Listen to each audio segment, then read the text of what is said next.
안녕하세요, 여러분. 세계 언어 두 번째 강의 시간입니다. 지난 시간에 이제 언어의 수, 또 언어가 국가와 관련해서 어떻게 분포되어 있는가를 봤고요. 오늘은 언어와 방언을 어떻게 구별할 것인가 하는 문제들 하나씩 보도록 하겠습니다. 언어 방언을 구별하는 기준은 상호 이해도라는 거예요. 언어 간의 mutual intelligibility. A 언어와 B 언어를 서로 구사하는 사람들 사이에 서로 이해를 할 수 있는가 이런 건데요. 뭐 전라도 방언을 하는 사람과 경상도 방언을 하는 사람이 만나서 서로 이해하는데 아무런 어려움이 없죠. 자기가 상대방 방언을 흉내내지는 못한다고 하더라도 이해하는 데는 어려움이 없어요. 이런 것들은 같은 언어에 속하고 서로 다른 방언이다 이런 거예요. 우리나라 하나 더 하면 제주도어는 어떨까? 이게 똑같은 한국어의 하나의 방언일까? 잘 이해하기 힘들죠, 사실상. 저희 학계에서도 제주어를 한국어 쪽에 속하는 걸로 봐야 되느냐, 그렇지 않느냐에 대해서 서로 논란이 있기도 합니다. 자, 여기에는 근데 단순한 이런 mutual intelligibility만 가지고 언어냐, 방언이냐 이걸 구분하는 게 아니라 그게 원칙이긴 한데 뭐 정치적, 문화적 요소가 많이 개입되는 게 사실 또 문제예요. 단순하게 끝나는 게 아니란 얘기죠. 예를 들면 스웨덴어, 노르웨이어, 덴마크어, 스칸디나비아 반도 쪽에 있는 국가의 언어들이죠.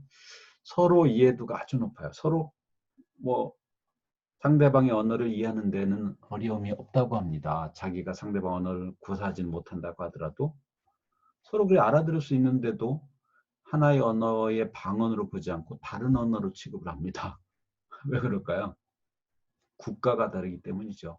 이 지역의 역사를 보면 과거에 서로 왕정 간의 다툼도 심했고요. 한 나라가 다른 나라를 상당히 오랫동안 지배하기도 했고요. 사실 감정이 그렇게 썩 좋지만 않아요. 지금 평화롭지만. 그런 여러 가지 때문에 서로 자기네들이 쓰는, 자기 국가에 쓰는 언어를 쟤들과는 다른 언어로 생각하고 싶은 거죠. 정치적인 면이 개입된 것입니다. 물론 참고로 핀란드어도 스칸디나비아에서 핀란드에 사용되는 언어인데 이 언어는 이 나머지 요 세 개의 언어와 완전히 다른 언어입니다. 이거는 우랄어 쪽에 속한다고 그래요. 그러니까 동양에서 이동한 그 언어 중에 하나예요. 유럽의 몇 개 언어 그런 게 있죠. 헝가리어라든가 핀란드어, 그다음에 터키어 이 세 가지가 대표적으로 동양 언어가 그쪽으로 이동한 것이기 때문에 유럽 언어와 전혀 다릅니다. 자, 또 다른 문제 이런 게 있어요. 북경어와 광둥어는 상호 이해도가 아주 낮아요. 이해도가 낮은 정도가 프랑스어와 스페인어의 관계보다 낮다. 그러니까 프랑스어라는 사람이 스페인어를 상당한 단어를 이해를 하고 조금만 연습하면 스페인어를 알아들을 수 있어요. 또 반대로 스페인 사람이 프랑스어를 알아들을 수 있고. 근데 북경어와 광둥어는 사실 완전한 북경어만 얘기하고 광둥어만 얘기하고 이런 사람들 사이에서는 서로 이해가 안 될 정도로 이해도가 낮은데 같은 언어로 취급을 하죠. 중국 정부의 정책이죠. 이걸 다른 언어로 보지 않고 같은 언어에 두 가지 서로 다른 방언으로 보는 거예요. 그렇게 할 수 있는 또 다른 이유는 두 언어가 말로는 다르지만 똑같은 문자 시스템을 갖고 있기 때문에 적어도 문자로 소통하는 데는 문제가 없죠. 그래서 이제 그런 정책을 밀고 나갈 수도 있는 것입니다. 그래서 이 북경어, 광둥어를 가지고 북경 출신 학생과 이 광둥 출신 학생이 서로 얘기하는 걸 봤을 때 아주 재미난 현상이 있었어요. 광둥어가 북경어보다 더 복잡하다나? 그래서 반대입니다. 북경어가 광둥어가 더 복잡하다나? 그래서 북경어를 쓰는 사람은 광둥어를 어느 정도 할 수 있다고 그래요. 근데 광둥어 쓰는 사람은 북경어를 하기 힘들다는 거예요. 그래서 똑같은 중국 학생인데 한 학생은 중국어로 얘기하고 다른 학생은 영어로 얘기하고 그러면서 의사소통하는 신기한 풍경을 본 적이 있습니다. 자, 네덜란드어의 동부 방언, 그러니까 독일과 네덜란드가 이렇게 붙어 있죠. 서쪽에 네덜란드가 있고 동쪽에 독일이 있는데 네덜란드의 동부 쪽 그 독일 그 접경 지역의 방언과 독일의 서쪽, 그러니까 네덜란드 접경 지역의 방언은 상호 이해도가 아주 높다고 합니다. 뭐 단어 몇 개 정도 다를 정도래요. 그런데 이것도 역시 국가가 다르고 문화가 다르기 때문에 다른 언어로 취급을 합니다. 그러니까 뭐 독일어를 같다고 하더라도 네덜란드 안에 있는 것은 동쪽 언어를 네덜란드어로 보는 거죠. 때로는 언어가 굉장히 심각한 국제 분쟁의 결과로 나뉘기도 합니다. 세르비아, 발칸반도, 세르비아, 크로아티아 1, 2차 세계대전의 시발점이 되게 됐던 지역 그 근방의 언어들인데 이 두 개의 언어는 사실상 하나의 언어로 언어학자들은 봐요. 뭐 다를 게 거의 없답니다. 뭐 어휘가 약간 다른 정도지. 뭐 문장 구조나 이런 건 너무나 똑같은데 그래서 이제 언어학자들은 이 언어군을 합해서 그냥 서버 크로아시안이라고 하나의 그 표현을 써요. 근데 이 국가의 사람들은 우리는 세르비아어고 크로아티아가 아니다. 우리 어떻게 합할 수 있느냐. 또 크로아티아 사람들도 마찬가지고. 그래서 이제 오랜 동안의 국제적 분쟁의 결과로 같은 언어가 다른 이름으로 불리기도 하는 그런 현상도 있어요. 언어 현상이라는 건 참 복잡해요. 네. 자, 세 번째. 방언은 과연 그럼 어떤 것인가를 보겠습니다. 방언이라고 하는 것은 집단에 따른 언어 변이의 결과로 생겨나는데 이 집단이라는 것은 여러 가지로 나눌 수가 있는데 지역 집단, 사회적 집단이에요. 그래서 지역적 집단이 다름에 따라서 언어에 약간의 변이가 나타나는 것, 이것을 지역 방언, regional dialects라고 하는데 뭐 우리나라도 아까 얘기했지만 경상도, 전라도, 황해도, 호남, 그다음에 뭐 중부 지역 언어, 강원도 언어 조금씩 다 다르죠. 영국의 경우에 지역별 발음의 차이가 굉장히 많이 나는 걸로 알려져 있어요. 표현 차이도 있고. 그래서 똑같은 발음을 발음을 런던 쪽에서는 뭐 많이 안 들릴 정도로 소리가 나는데 저쪽 스코틀랜드 쪽에서는 굉장히 거센 발음이 납니다. 똑같이 turn, T-U-R-N을 발음할 때 turn, run은 turn, R이 거의 안 들릴 정도인데요. 스코틀랜드 사람들은 막 목소리가 자동차 이렇게 움직이는 소리가 난다고 과장되게 누가 그쪽 지역을 여행한 사람이 말하는 걸 들었어요. 이렇게 한답니다. 사회적 방언이라고 하는 것은 사회 계층에 따라서 발음의 차이가 있는데 이게 사실은 어쩌다 보니까 그렇게 됐지만 또 그 차이를 일부러 전속시켜서 자기들의 정체성을 다른 집단의 정체성과 구분하려고 하는 이런 경향이 있다는 거예요. 영국의 미국 영어에 있어서 발음이 이제 그 한 예인데요.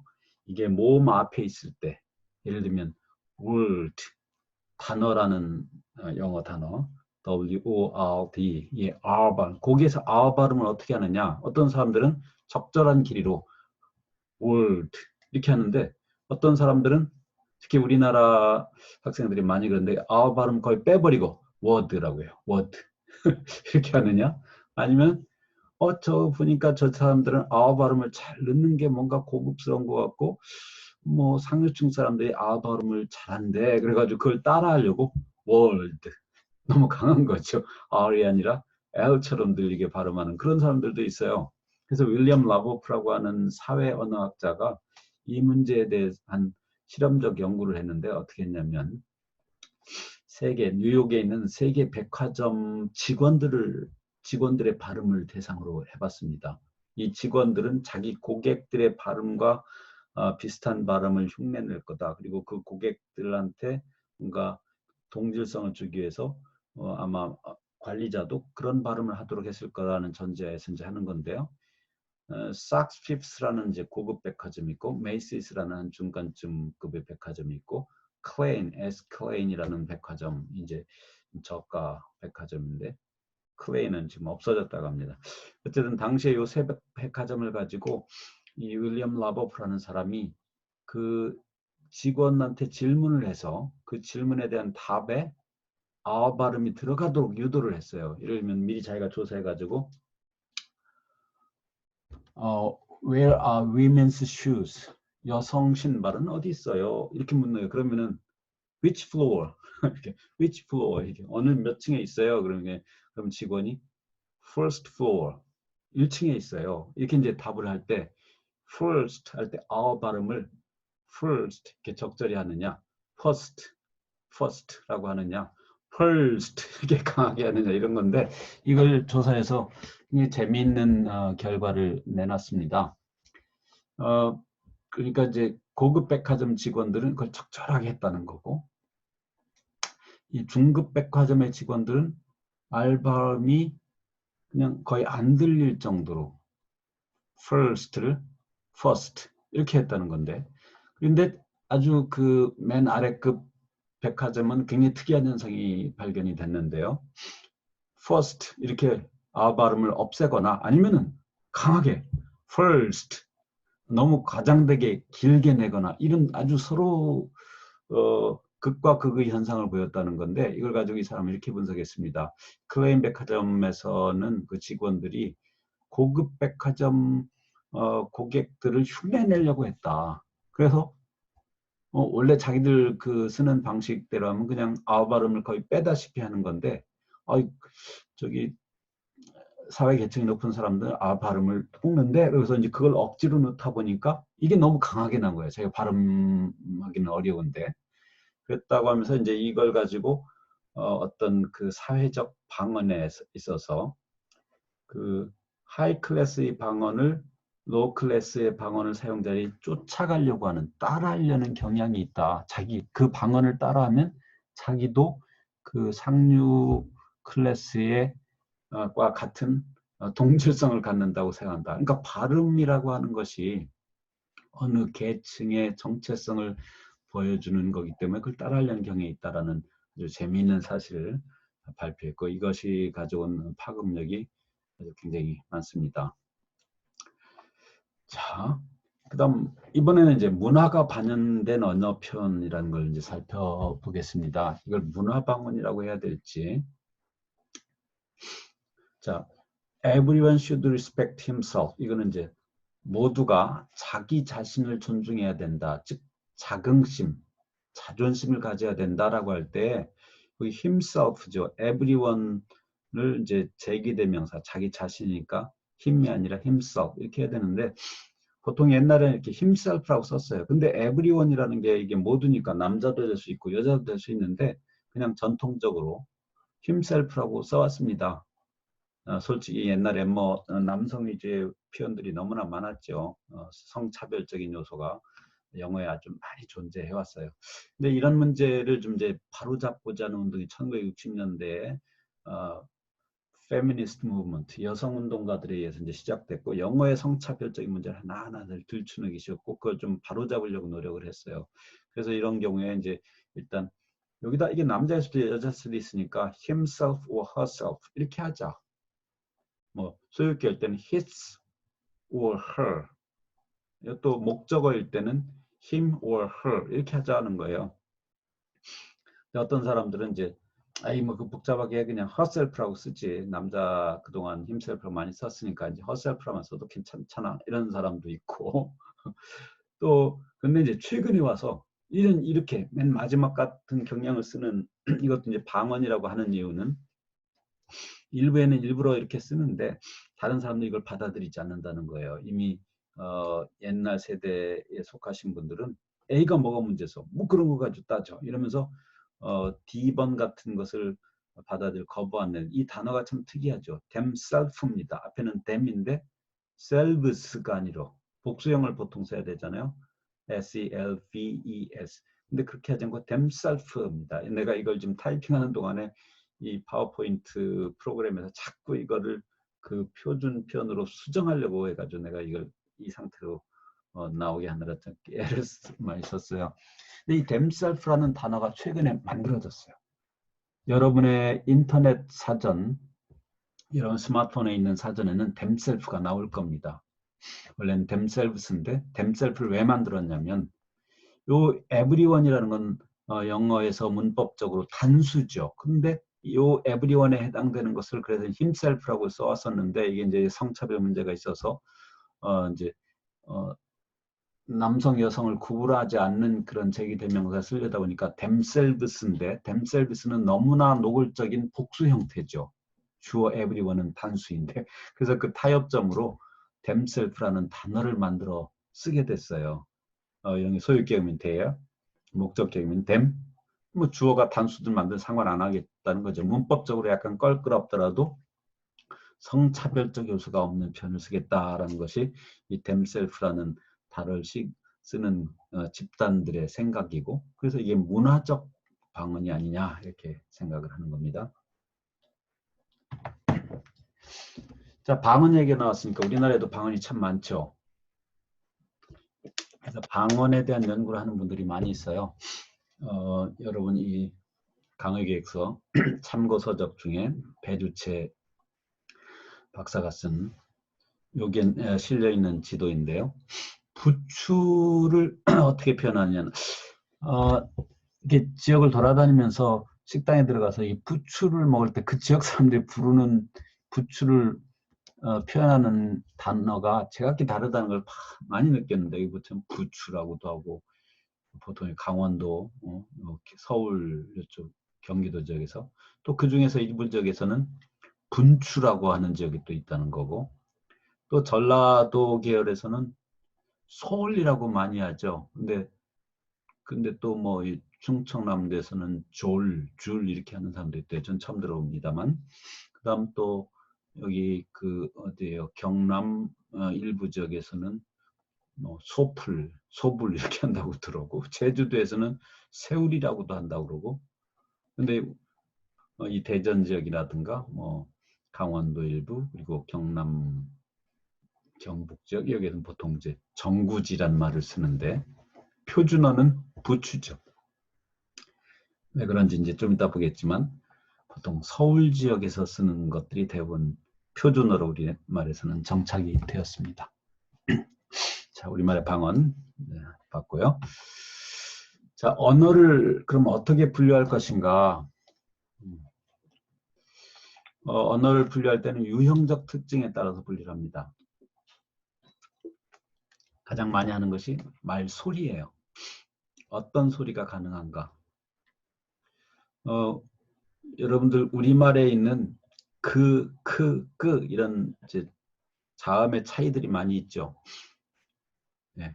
그, 평음, 거세음, 경음 이런 차이를 구분할 수 있는가 없는가? 우리말을 포함해서 이 알타익 계통의 언어가 그런 구분이 되는데 영어와 같은 인도 유럽어 쪽에서는 이 구분이 전혀 안 됩니다. 쯔 구분이 안 돼요. 내 이름을 차종렬이잖아요. 내 이름을 미국 사람들이 발음을 하는데 참 어려워해요. 뭐 기껏 지읒과 치읒을 구분하지 못하니까 차청렬, 뭐 자정렬, 뭐 그게 지읒과 치읒 발음 구분이 안 되는 것 같아요. 그래서 미국의 내 박사 시도 교수님도 제 이름을 굉장히 발음하기 힘들어서 그런지 한 1년여 동안은 내 이름을 직접 부르지를 않았던 것 같아요. 근데 혼자 어떻게 연습을 하셨는지 어느 학자니까 연습 많이 하셨겠죠. 한 1년쯤 지나가는 정확하게 차종렬 이렇게 발음을 해주는데 너무나 고맙고 감격스러운 그런 습관이었습니다. 어쨌든 언어의 말소리가 언어 유형마다 정해져 있다. 그런 기본적인 음소들이 정해져 있어서 그렇지 않은 음소를 발음하기가 참 힘들다. 다른 언어군에서. 우리가 영어를 배울 때 많은 사람이 처음에는 P하고 F 발음, B하고 V 발음 이걸 구분하기 힘들다고 그러죠. 이제 그런 거와 마찬가지입니다. 어휘가 이제 많이 다르죠. 물론 어휘가 달라가지고 뭔가 공통적인 어휘가 있느냐 없느냐. 중국어와 우리말 또 뭐 일본어 많이 다르지만 공통적 어휘가 많이 있습니다. 그 한자 문화권에 속하기 때문에 같은 어휘를 많이 공유하고요. 또 인도 유럽어 쪽에서 지난번에 여러분한테 내가 인도 유럽 쪽에 이렇게 계보를 쭉 얘기를 해줬는데 이 주로 어휘를 가지고 그 계보를 만들었다고 보면 되겠습니다. 또 문장의 구조적 특징에 따라서 또 유형을 분류해서 그걸 구분한다. 그래서 이제 그렇게 유형적 특징에 따라 언어를 구분할 때 보통 이제 세 개로 구분을 해요. 첫 번째가 이제 고리버, 단어가 어떻게 구성되느냐를 하는데 isolating languages라고 해서 문법 기능을 실현하는 형태가 따로 없어요. 문법 기능 형태가 따로 없고 문장 속에 단어 배열 순서로 표현하는데 중국어나 티베트어 같은 게 그렇습니다. 여기 한자로 이게 와, 렌 이렇게 읽을 거예요. 워가 나고 에가 love 사랑한다. 렌은 이제 인간이에요. 나는 인간들을 사랑합니다. 반대로 len I were 이러면 이제 인간들이 사람들이 나를 사랑합니다. 이렇게 되는데 순서가 바뀌어서 이게 주어인지 목적어인지를 알 수 있죠. 여기에 뭔가 문법 기능어가 없어요. 우리말은 그렇지 않죠. 나는 또는 내가 는 가 이런 게 있으면 주어구나. 너를 그럼 사랑한다. 를 있으면 목적어구나. 우리말 순서가 바뀌더라도 너를 내가 사랑한다. 목적어를 앞에 내더라도 를 이런 기능어가 있으면 이게 목적어구나를 알 수 있는 건데 중국어, 티베트는 전혀 그렇지 않다. 순서에 의해서 기능이 결정된다. 이런 것들을 고리버라고 합니다.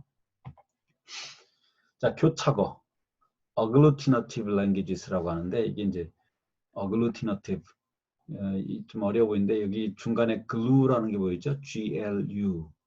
이 glue가 뭐예요? 악교, 접착제란 뜻이죠.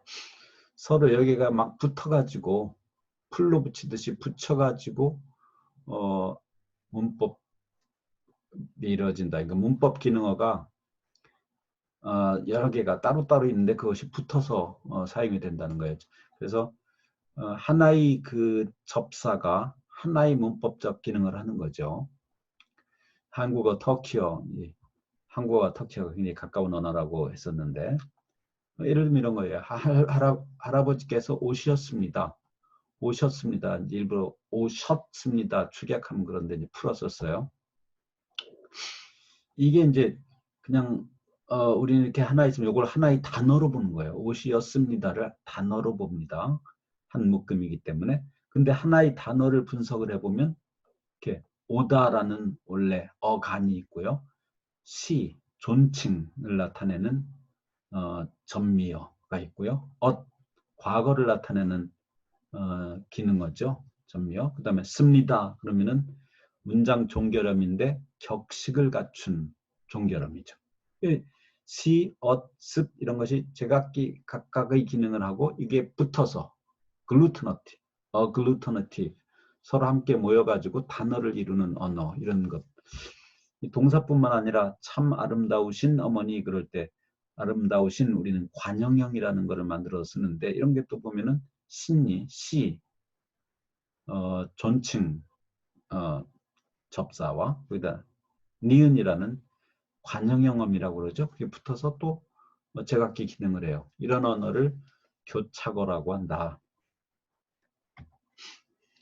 자, 세 번째 굴절어라는 게 있죠. 굴절어. 네. 굴절어라고 하는 것은 여러 문법 기능을 하나의 접사로 실현한다. 접사 하나가 하나의 기능을 갖고 있는 게 아니라 여러 가지 문법 기능을 한다는 건데 영어와 같은 인도 유럽어가 이런 거에 속합니다. 예를 들어서 여러분이 he is a man 그럴 때 is, they were students 할 때 were, is, were 이런 것들이 똑같이 우리가 비동사로 취급을 하죠. 원형을 be라고 해요. be.